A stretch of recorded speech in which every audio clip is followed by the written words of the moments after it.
DRG Kids গুপ্ত ঘর।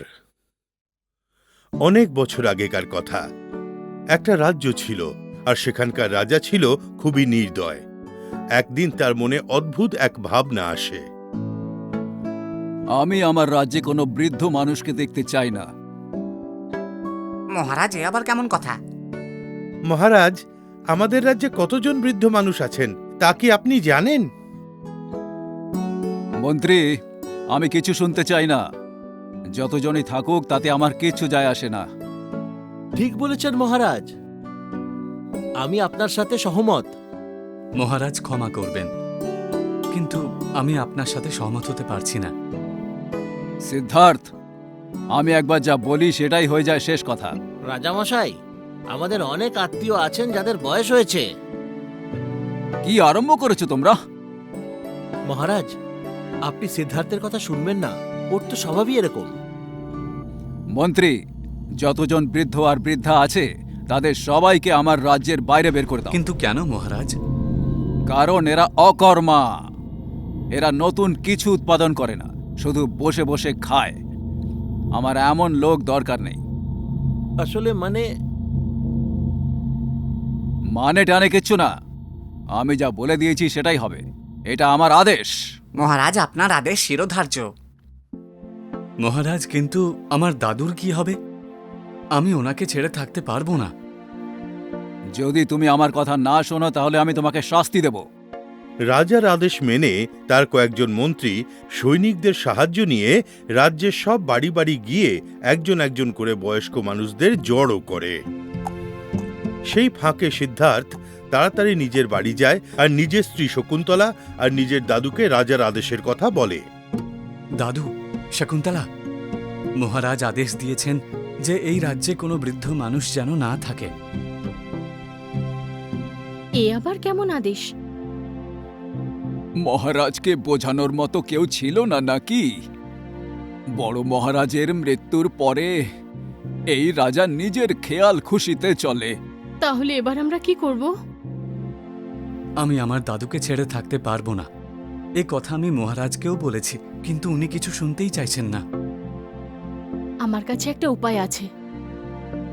কিরকম উপায় শকুন্তলা? সিদ্ধার্থ, তোমার মনে আছে আমাদের রান্নাঘরের পেছনে একটা গুপ্ত দরজা আছে, যেখান দিয়ে আমরা গুপ্ত ঘরে যেতে পারি? হ্যাঁ বাবু, একদম ঠিক। আমিই বানিয়েছিলাম বিপদের দিনের জন্য। হ্যাঁ শকুন্তলা, আমি তো ওটার কথা ভুলেই গিয়েছিলাম। ভালো কথা মনে করেছ। আমরা দাদুকে ওখানে লুকোতে পারি। চলো তাড়াতাড়ি করা যাক, আমাদের কাছে সময় খুব কম। যে কোনো সময় সৈনিকেরা চলে আসবে। এইভাবেই সিদ্ধার্থ তার দাদুকে নিজের বাড়িতেই ওই গুপ্ত ঘরে রাখে, আর খাবার দাবার সব সেখানেই দিতে থাকে। এমন করেই দিনের পর মাস, মাসের পর বছর কেটে যায়। কেউ এই খবর জানতেও পারে না। তারপর একদিন প্রতিবেশী রাজা যুদ্ধ ঘোষণা করে। মহারাজ, আমাদের প্রতিবেশী রাজা আমাদের বিরুদ্ধে যুদ্ধ ঘোষণা করেছে। এবার আমাদের যুদ্ধ করতেই হবে। যুদ্ধের প্রস্তুতি শুরু করুন মন্ত্রী। মহারাজ, সিদ্ধার্থকে দেখতে পাচ্ছি না। সৈনিকগণ, সিদ্ধার্থকে খবর দাও, বলো মহারাজ ডেকেছেন। মহারাজ, সিদ্ধার্থ চলে এসেছে। মহারাজ, কি ব্যাপার? তুমি কি জানো না যে আমাদের রাজ্যে যুদ্ধ হতে চলেছে? মহারাজ, আমি জানি আমায় কি করতে হবে। আমি তারই প্রস্তুতি নিচ্ছিলাম। দুপক্ষই যুদ্ধের প্রস্তুতিতে মেতে ওঠে, আর ধীরে ধীরে যুদ্ধ শুরু হয়ে যায়। অনেক সেনা প্রাণ হারায়, কিন্তু যুদ্ধ শেষ হওয়ার লক্ষণ দেখা যায় না। দিন কাটতে থাকে, লড়তে লড়তে সৈনিকরা হাঁপিয়ে যায়, আর তাদের খাবারও প্রায় শেষ হতে থাকে। রাজ্যে বিরাট সংকট দেখা দেয়। ওদিকে সিদ্ধার্থ হয়রান হয়ে রাজার কাছে যায়। মহারাজ, আমাদের সেনাদের যে খাবার রাখা হয়েছিল তা শেষ হয়ে আসছে। এবার কি করব? এই যুদ্ধ তো শেষ হওয়ার কোনো লক্ষণই দেখছি না। মন্ত্রী, বাঁচার উপায় বলো। আমরা কি করব? মহারাজ, আমি কি বলবো? মহারাজ, আমরা সবাই এই যুদ্ধ করে হাঁপিয়ে উঠেছি। মহারাজ, আমি তো আগেই বলেছিলাম এই যুদ্ধ করার দরকারই নেই। মন্ত্রী, এসব তোমরা কি বলছো? তোমরা তো দেখছি এখন থেকেই ল্যাজ গুটিয়ে পালানোর কথা ভাবছো। মহারাজ, আমরা তো আপনাকে সত্যি কথাই বলছি। মহারাজ, আমাকে ভাবার জন্য একটু সময় দিন। কোনো না কোনো উপায় নিশ্চয়ই বেরোবে। সিদ্ধার্থ নিজের বাড়ি ফেরে আর নিজের স্ত্রী শকুন্তলা আর দাদুর সাথে সলা পরামর্শ করে।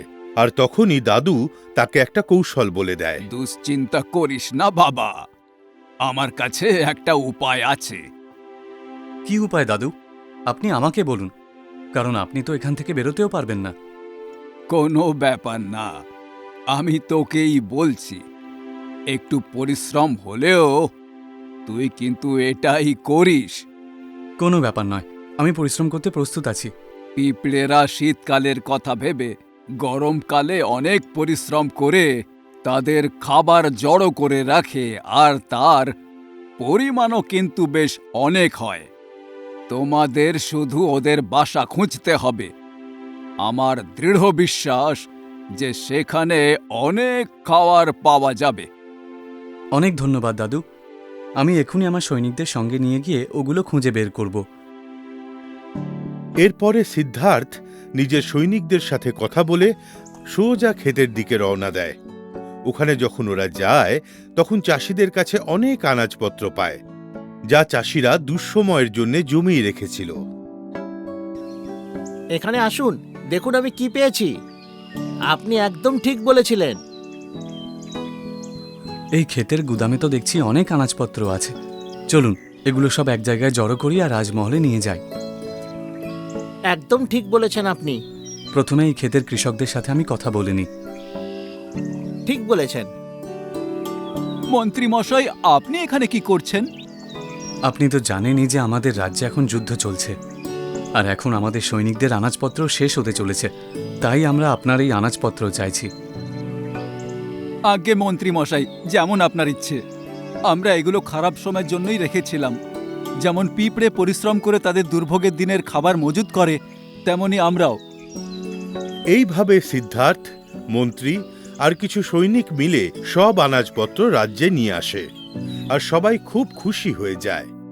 এই খবর রাজাকে বলার পর উনি সিদ্ধার্থকে খুবই বাহবা দেন। সিদ্ধার্থ, আমি জানতে পেরেছি এটা তোমারই কৌশল ছিল। বাহ সিদ্ধার্থ, বাহ! আমি তোমার কাজে খুবই প্রসন্ন হয়েছি। কিন্তু তুমি ঠিক কি করে জানলে? মহারাজ, আমায় ক্ষমা করুন। আমি আপনাকে বলতে পারবো না। আপনি আমাকে শাস্তি দেবেন। তুমি চিন্তা করো না, কিচ্ছু হবে না, আমি কথা দিচ্ছি। আসলে আমার দাদু আমাকে এই পরামর্শ দিয়েছে, আর আমি তো শুধু ওনার আজ্ঞা পালন করেছি। তোমার দাদু? তার তো এই রাজ্যে থাকার কথা নয়। আসলে আমি আমার দাদুকে খুব ভালোবাসি, আর আমার স্ত্রীও দাদুকে সেবা করতে পেরে নিজেকে ধন্য মনে করে। আর আমিও আমার দাদুকে নিজের থেকে আলাদা করতে পারিনি, তাই আমি বাড়িতেই একটা গুপ্ত ঘরে দাদুকে রেখে দিয়েছিলাম। উনি সারাক্ষণ ওখানেই ছিলেন এতদিন? হ্যাঁ মহারাজ, আমি আর আমার স্ত্রী ওনার খেয়াল রাখতাম। সিদ্ধার্থ, তুমি আমার চোখ খুলে দিয়েছ। আমার চোখে আঙুল দিয়ে আমার ভুল দেখিয়েছ। আমি কত বোকা ছিলাম। মহারাজ, তেমন কিছু নয়। তুমি আজ আমাকে বুঝিয়ে দিয়েছ যে বয়স্ক মানুষের অভিজ্ঞতা আর জ্ঞান আমাদের বড় সম্বল। মহারাজ, এবার কি আমাদের রাজ্যের সব বয়স্ক মানুষকে আমরা ফিরিয়ে আনতে পারি? একদম ঠিক বলেছ তুমি। আমি ওনাদের সবার কাছে ক্ষমা চাইব। ওনাদের যত তাড়াতাড়ি সম্ভব ফিরিয়ে নিয়ে এসো। মহারাজের জয় হোক! মহারাজের জয় হোক! এইভাবে রাজা তার রাজ্যের সব বয়স্ক মানুষদের ফিরিয়ে আনেন। সবাই খুব খুশি হয় আর রাজাকে প্রাণ ভরে আশীর্বাদ করে।